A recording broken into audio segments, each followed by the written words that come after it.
अस्सलाम वालेकुम नाज़रीन, एवरी टाइम न्यूज़ में आपका खैर मकदम है। 10 खास खबरों के साथ मैं सैयद अहमद अली। आइए शुरू करते हैं 10 खास खबरें। ईरान के सुप्रीम लीडर आयतुल्लाह खमेनी ने इस माह के शुरू में इसराइल के खिलाफ बड़े पैमाने पर जवाबी फौजी ऑपरेशन करने पर मुल्क की मुसल्लह अफवाज की तारीफ की है। इन ख्यालात का इजहार उन्होंने कई ईरानी आला फौजी कमांडरों से मुलाकात में शाम के दारुल दिमिश्क में ईरानी सिफारतखाने के कौंसलर सेक्शन पर इसराइली फिजाई हमले के जवाब में 19 अप्रैल को इसराइल के खिलाफ ईरान के मिसाइल और ड्रोन हमलों की तरफ इशारा करते हुए किया। इसकी वेबसाइट पर इतवार की शाम शाये होने वाले एक बयान के मुताबिक 21 अप्रैल जिसमें 2 तजुर्बेकार कमांडरों समेत 7 ईरानी हलाक हुए थे। गाजा के शहर खान यूनिस के नसर मेडिकल कैंप से मजीद 130 शोधाओं की लाशें निकली गई है, जिसके बाद शोधाओं की मजमूई तादाद 180 हो गई है। नसर मेडिकल कैंप से मजीद 130 लाशें निकाली गई, जिसके बाद शोधाओं की मजमूई तादाद 180 हो गई है। वाज़ेह है कि चंद रोज कबल ही गाजा के अल-शफा अस्पताल के सामने से एक ही हफ्ते में 2 इज्तिमाई खबरें दरियाफ्त हुई थी।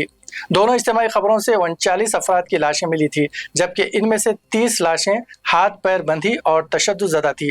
फलस्तीनी हुकाम ने शुमाली गाजा के इलाके बैलहलिया में भी एक इज्तिमाई खबर दरियाफ्त की है, जिसमें 20 लाशें दफनाई गई थी। हेब्रोन हेलो हमास के 7 अक्टूबर हमले के बाद मुस्तफी होने वाले आला तरीन शख्सियत हैं। इसराइली फौज के तर्जुमान का कहना है कि इसराइली फौज के सरबराह ने मिलिट्री इंटेलिजेंस चीफ का इस्तीफा मंजूर करते हुए इनकी खिदमात पर शुक्रिया अदा किया है। गैर मामूली मीडिया रिपोर्ट्स में कहा जा रहा है कि इसराइल मिलिट्री इंटेलिजेंस चीफ का इस्तीफा दीगर फौजी अफसरान के लिए भी हमास के हमले को रोकने में नाकामी का इतराफ करने की राह हमवार करेगा। याद रहे कि 7 अक्टूबर को हमास के हमले में तकरीबन 1200 इसराइली हलाक हुए थे, जबकि हमास ने 225 अफराद को यरगमाल भी बना लिया था।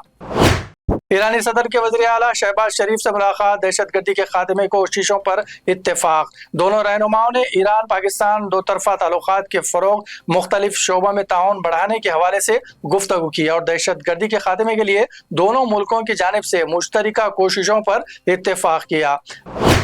गाजा में 6 माह से ज़ायद अरसे से जारी जंग के बावजूद यरगमालियों को रिहा करवाने में नाकामी और फ़लस्तीनी मज़ामती तंजीम हमास के साथ मुआहदा न करने पर हज़ारों की तादाद में फ़लस्तीनी सहनी हुकूमत के खिलाफ सड़कों पर निकल आए।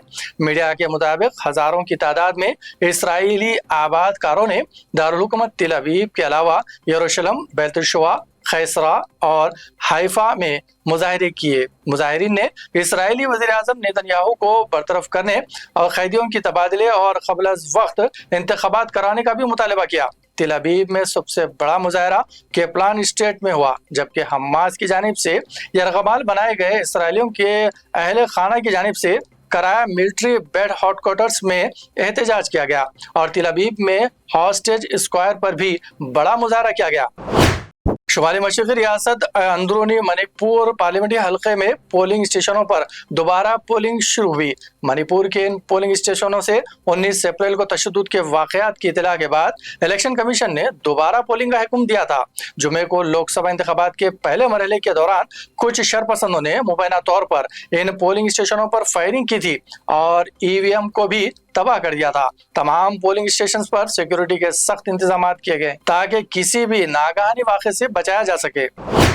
लोकसभा इंतखाबात के दूसरे मरहले के जोर और शोर से जारी मुहिम के दरमियान झारखंड के दारुल हुकूमत रांची में इंडिया अलायंस के अलगलान रैली में अपोजिशन के कायदीन ने बीजेपी पर शदीद तनकीद की।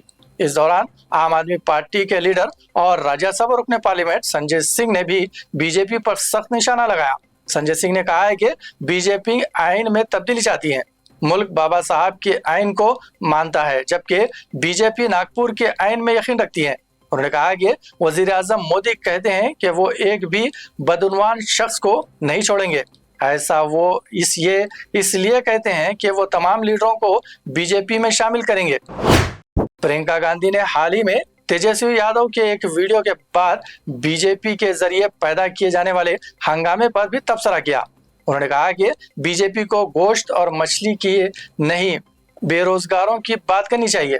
राज तंगारों में इंतखाबी मुहिम पर पहुंचे प्रियंका गांधी ने अमित शाह पर भी संगीन इल्जाम लगाए। उन्होंने कहा कि मैं अपनी बेटी से मिलने बैरूनी मुल्क गई थी, अमित शाह मेरी जासूसी करते हैं।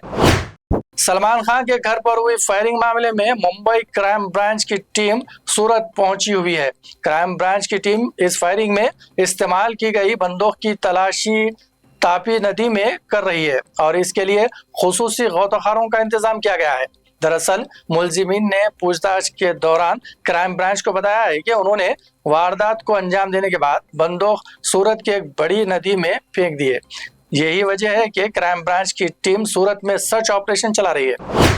चीफ मिनिस्टर रेवंत रेड्डी ने कर्नाटक के राय दहिंदों से अपील की है कि वो लोकसभा चुनाव में कम से कम 20 नशिस्तों पर कांग्रेस को कामयाब कराएं ताकि मरकज में कांग्रेस ज़ेर क़यादत इंडिया अलायंस की हुकूमत तश्कील पाए।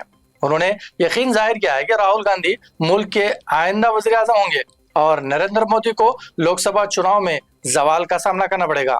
रेवंत रेड्डी ने कल रात बेंगलुरु सेंट्रल लोकसभा हलके के कांग्रेस उम्मीदवार मंसूर अली खान की इंतखाबी मुहिम में हिस्सा लेते हुए एक बड़े जलसे आम से खिताब किया। मंसूर अली खान साबिक मरकजी वजीर रहमान खान के फर्जंद है और तेलंगाना के इंचार्ज AICC सिक्योरिटी के ओहदे पर फायज है। उन्होंने कहा कि तेलंगाना में कांग्रेस पार्टी 14 लोकसभा सीटों हलकों पर कामयाब होगी और उन्हें उम्मीद है कि कर्नाटक के अवाम 20 नशिस्तों पर कामयाबी दिलाएंगे।